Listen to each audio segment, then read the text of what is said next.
Bonjour et bienvenue sur cette nouvelle vidéo dédiée à la mise en œuvre d'interfaces graphiques avec Python et la librairie Qt. Alors pour rappel, dans la précédente vidéo, nous avions vu comment installer le binding PySide 6. Le binding, c'est la couche d'interface entre d'un côté le langage Python et de l'autre la librairie Qt qui est développée en C++.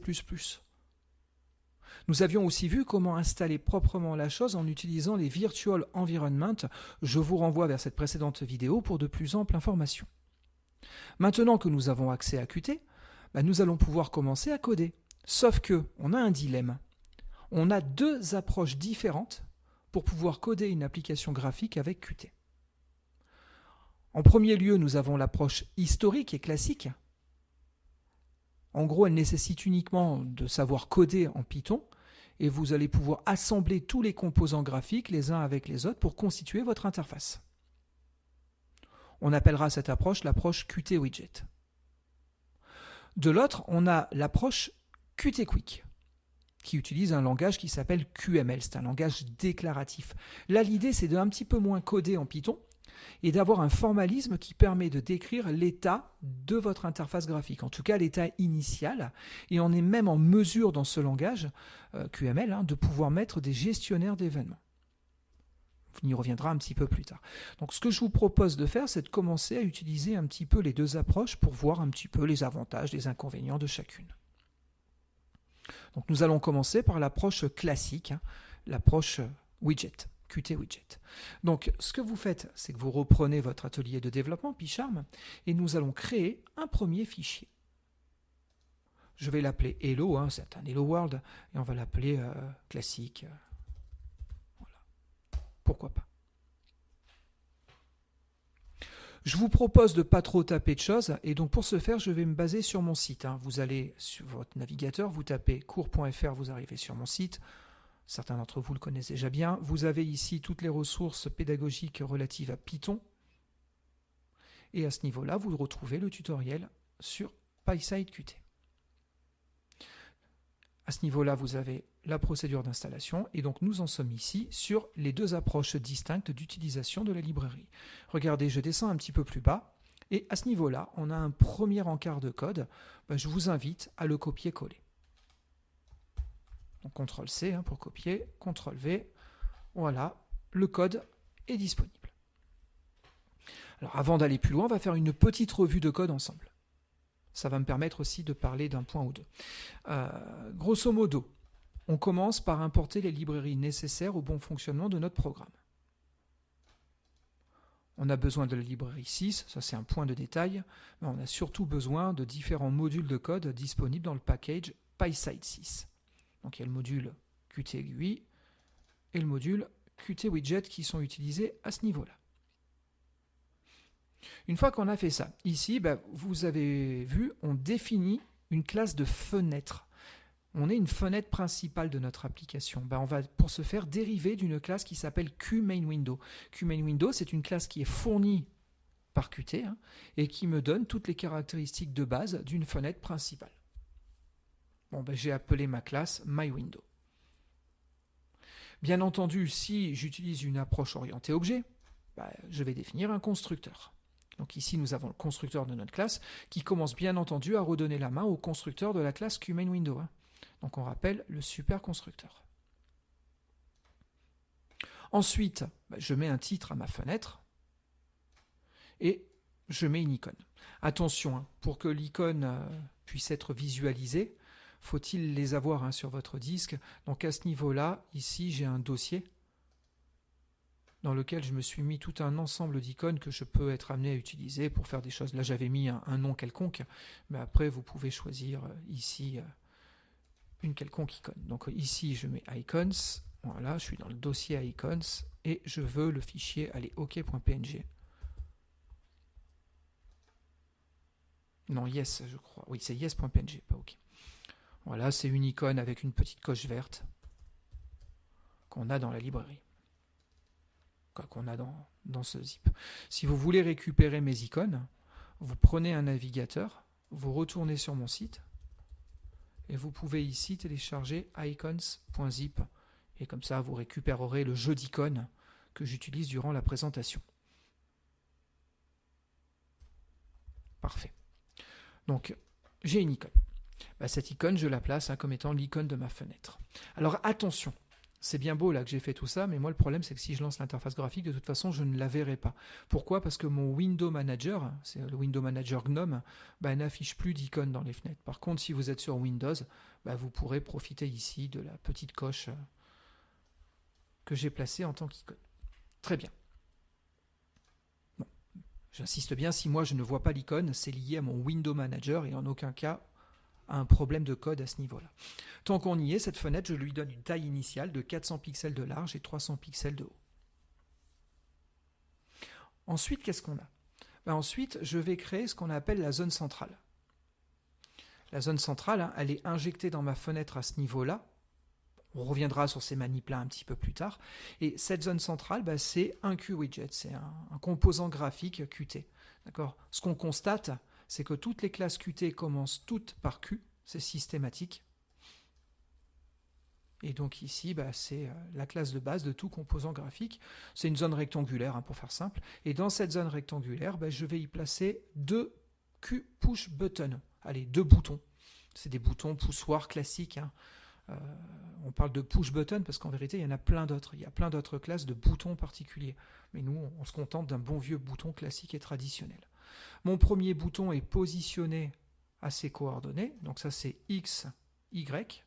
Et puis là, vous avez la largeur, width, et 8, la hauteur. Donc je suis en 20-20 et je fais 200 pixels par 35.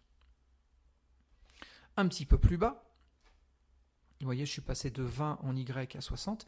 J'ai un deuxième bouton qui sera en 20-60 et qui fera la même taille que le précédent. Ces deux boutons sont ajoutés dans la zone centrale. Le lien entre la zone centrale et le bouton est fait ici. D'accord? Et la zone centrale est après injectée dans ma fenêtre à ce niveau-là.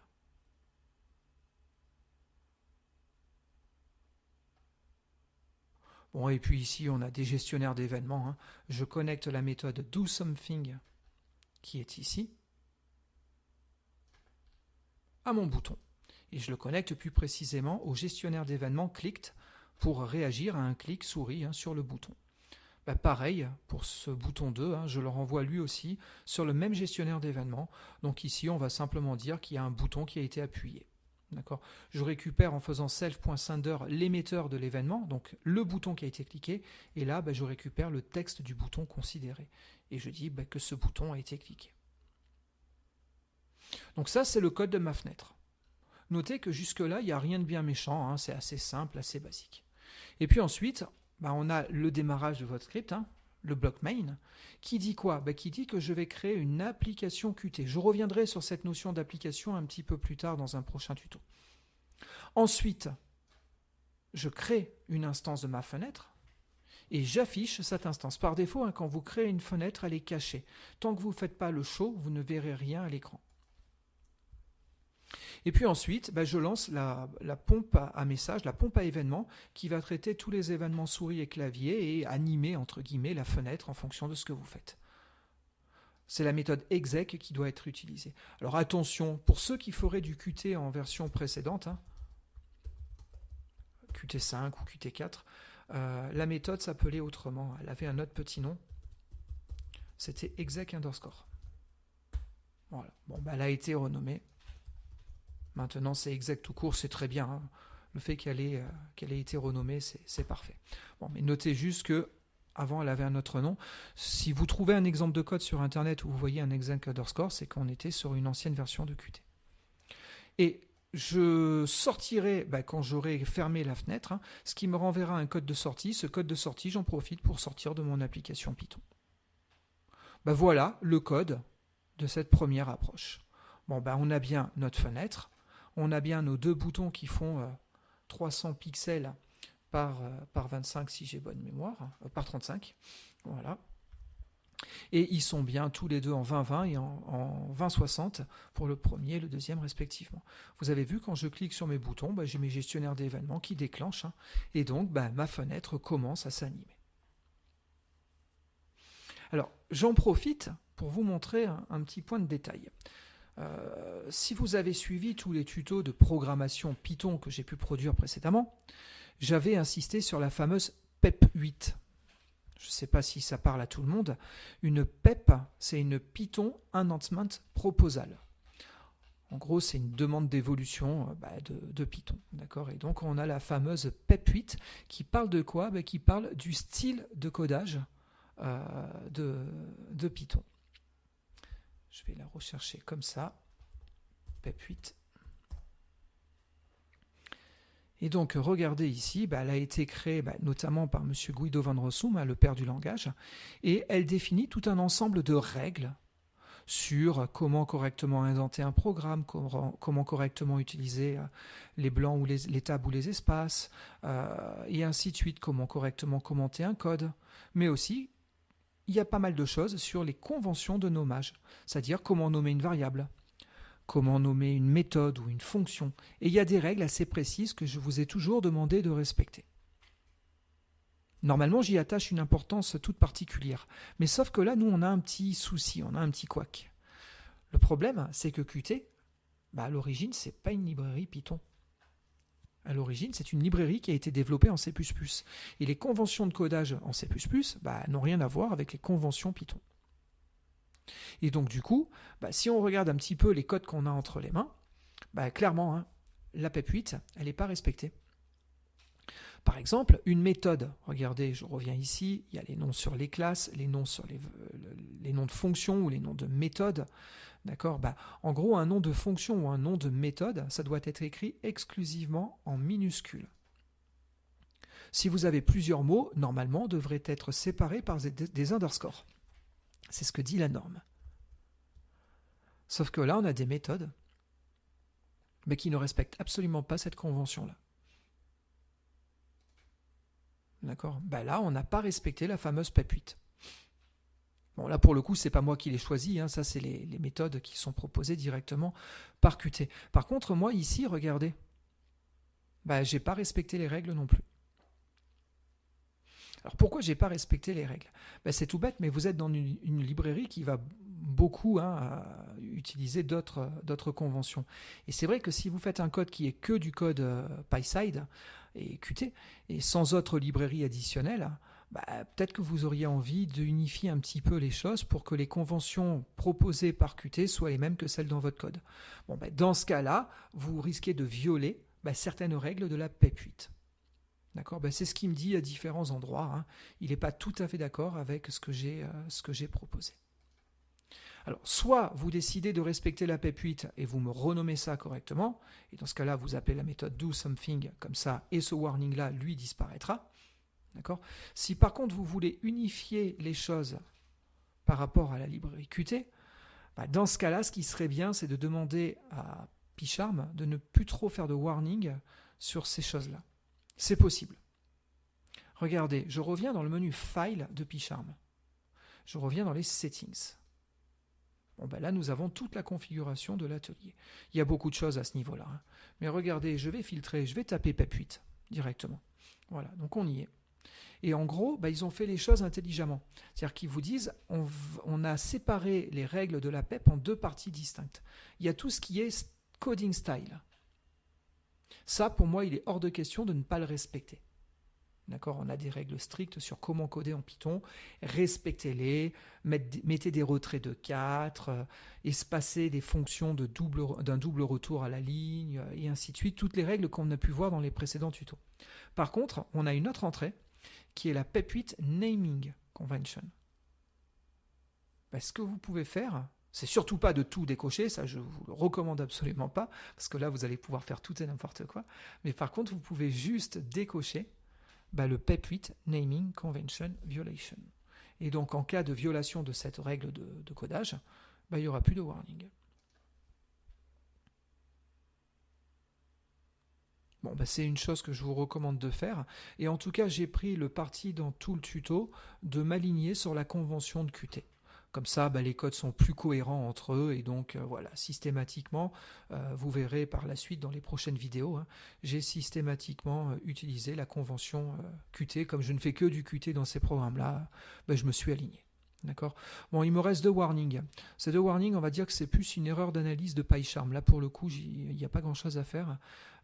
Mais il y a bien une méthode de connexion de votre gestionnaire d'événements avec l'événement clicked. Et d'ailleurs, ça marche très bien. Regardez, je relance le programme. Ah, je pense que j'ai déjà la fenêtre de démarrer. Voilà. Bon, je la relance une deuxième fois et regardez, tac. Quand je clique, j'ai bien le gestionnaire d'événements qui déclenche. Donc cette ligne-là a parfaitement fonctionné. Qui plus est, il n'y a aucun warning, aucune erreur. Tout a parfaitement marché.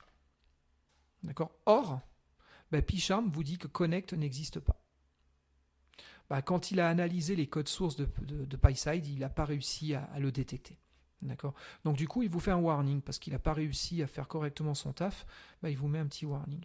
Si vous ne voulez pas être embêté et que vous voulez arriver à 0 warning, 0 erreur, ce que vous pouvez faire ici, c'est d'ignorer, d'accord, ces warnings sur Connect.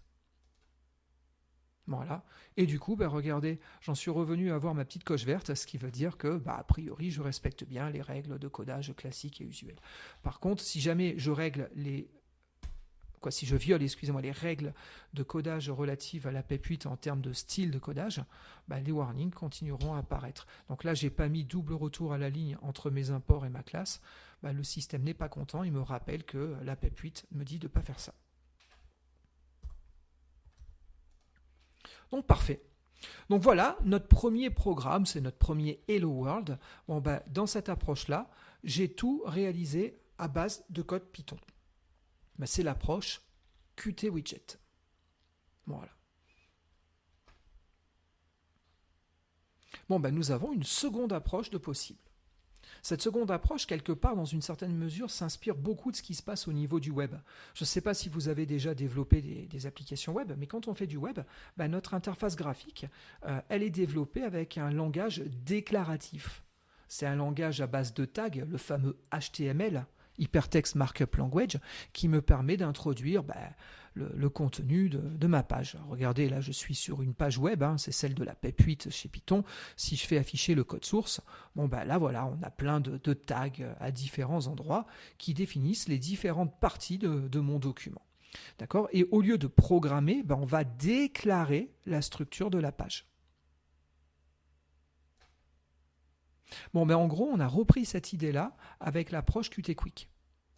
D'accord. Mais au lieu d'utiliser une approche HTML, XML, on va dire, on a préféré utiliser un autre formalisme qui est très très proche de la syntaxe JavaScript. C'est presque du JSON pour ceux qui connaîtraient, ça y ressemble beaucoup, et ça va nous permettre de déclarer la structure de la fenêtre qu'on va vouloir mettre en œuvre. Regardez, j'ai préparé un petit exemple assez basique, ce n'est qu'un Hello World, et donc si vous descendez un petit peu plus bas dans la page, vous voyez, on est plutôt vers la seconde partie, vous avez un petit exemple ici de ce langage déclaratif. Donc ce langage déclaratif s'appelle le QML, le Qt Modeling Language. L'idée, c'est d'arriver à définir la structure de votre fenêtre. Donc vous voyez ici, on a notre fenêtre graphique, c'est une application window, c'est l'équivalent de QMain window si on y réfléchit, c'est la même chose. Et au lieu de faire ce que je faisais tout à l'heure, à savoir ici mettre un titre à ma fenêtre, éventuellement mettre un icône, détail et ainsi de suite, mais au lieu de le faire par programmation, je vais le faire de manière déclarative. Le titre de ma page, de ma fenêtre, c'est celui-ci qui est introduit via l'attribut title. Pareil pour le width, le height, donc ça c'est ma taille de fenêtre. Est-ce que je suis visible ou pas? Oui, d'entrée de jeu je veux être visible et je veux voir ma fenêtre. Et puis après, cette fenêtre, qu'est-ce qu'elle va contenir? Elle va contenir différents éléments graphiques. Ici on a un bouton. Grosso modo, c'est l'équivalent de ma classe QPushButton que j'ai vu tout à l'heure avec l'approche Qt Widget. Ce bouton, il a son texte. Il a une taille en largeur, donc 200 pixels. Je n'ai pas changé la taille en hauteur, je prends la taille de base du bouton. Et par contre, ce qu'on a dit ici, c'est qu'on a centré le bouton au plein milieu de l'écran. D'accord. Le parent du bouton, c'est qui? Le parent du bouton, c'est l'application window qui est là. D'accord. Et tout à l'heure, je vous disais que ça ressemble beaucoup à du JSON ou à du JavaScript. C'est parce qu'on retrouve ici les accolades ouvrantes, accolades fermantes pour définir mon objet. On retrouve ici la clé, deux points, la valeur pour définir chacun de mes attributs. Par contre, là où il y a quand même des petites différences, c'est qu'il n'y a pas de virgule pour séparer les différentes parties. Notez que dans ce QML, je peux aussi mettre des gestionnaires d'événements. Dans ce cas-là, on va mettre du code JavaScript. Là, pour le coup, c'est du vrai JavaScript. On peut rajouter des gestionnaires d'événements en JavaScript directement dans ce fichier QML. D'accord, on verra ça un petit peu plus tard quand on se focalisera sur cette approche-là. Bon, dans tous les cas, regardez, je récupère ce petit code, cette déclaration. Je vais mettre un nouveau fichier. Je vais l'appeler hello Qt-Quick. Alors Qt-Quick, c'est le nom de la librairie. Je vais mettre une extension quand même. L'extension sera .qml. Et QML, c'est le langage, c'est la syntaxe que j'utilise ici pour déclarer les objets de ma librairie Qt-Quick. Button, ici, c'est une classe qui est dans la librairie Qt-Quick. Pareil pour Application Window à ce niveau-là. Donc Qt-Quick, c'est la librairie. QML, c'est le formalisme déclaratif que j'utilise à ce niveau-là. Alors seul, ça ne suffit pas. Il me faut une petite amorce exécutable. Elle est un petit peu plus basse, voilà. Alors du coup, comme l'essentiel est fait en QML, il ne reste plus grand-chose dans mon code Python, contrairement à tout à l'heure. Je vais l'appeler Hello Qt-Quick. Et ça, c'est le module Python. Et donc, un peu comme tout à l'heure, on commence par importer les différents modules dont on a besoin. Et vous avez vu, on n'est plus dans le même système de packaging, on va dire, et de modules. Là, c'est QML qu'on utilise. Là, c'est Qt-GUI. D'accord, c'est d'autres modules, mais en tout cas, on n'a plus l'équivalent de ce qu'on avait tout à l'heure, à savoir le fameux Qt-Widget. Qt-GUI est commun aux deux. Mais là, on avait l'approche widget, alors que maintenant, on a l'approche Qt-Quick QML. Ensuite, j'ai pas besoin de définir ma fenêtre. Ma fenêtre est définie dans le formalisme déclaratif. Donc, j'ai juste qu'à lancer mon application. Donc, je lance l'instance d'application. Contrairement à tout à l'heure où on avait une QApplication, là j'ai une QGUI application. La classe qui est utilisée pour l'application est un petit peu différente. À partir de là, l'icône, je l'ai mise ici, mais j'aurais pu la mettre y compris au niveau du QML. C'est pour vous montrer qu'on peut à tout moment reprendre la main directement au niveau du code Python si jamais c'était nécessaire. Et puis à partir de là, je lance mon engine QML sur cette déclaration-là, sur le fichier hello.qml. Après, on retrouve à peu près l'équivalent de tout à l'heure. Je lance mon application pour gérer les événements et faire tout ce qui est nécessaire au niveau de mon interface graphique. Regardez, je lance mon application. Ah oui, autant pour moi. Elle s'appelle Hello Qt-Quick QML.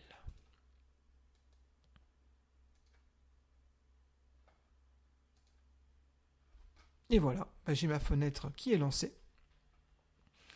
Donc la fenêtre, elle est bien avec les tailles que j'avais proposées.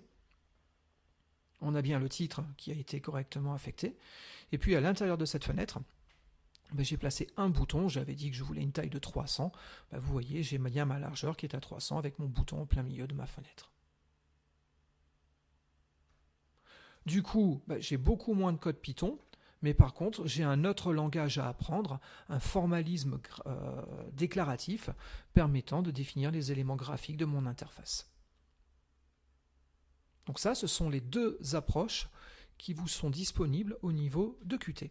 En gros, c'est deux librairies un petit peu distinctes, si vous voulez, c'est l'une ou l'autre. Alors, bien que je puisse dans une application classique insérer, pourquoi pas, un composant basé en Qt-Quick. Ou la réciproque, on peut un peu faire des hybrides, mais disons qu'en général, on se contente de prendre une approche ou une autre. Force est de constater qu'en Python, la majorité des développeurs utilisent toujours l'approche classique.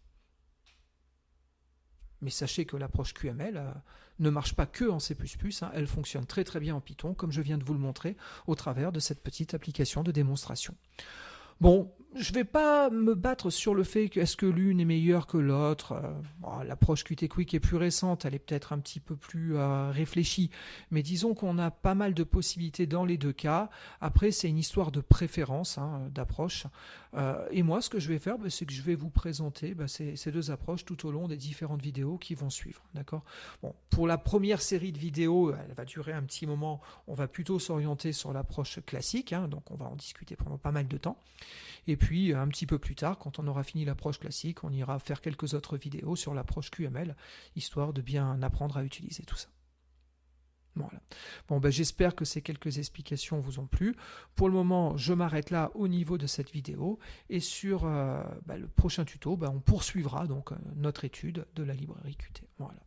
Je vous remercie de votre attention. N'oubliez pas, hein, tous les exemples de code, vous les retrouvez sur mon site. N'hésitez pas à y aller. N'hésitez pas non plus à repartager ces adresses-là, à me liker la page et la vidéo si tout ça vous a plu. Ça m'aide énormément. Et puis je vous dis à très vite pour le prochain tuto. Merci de votre attention.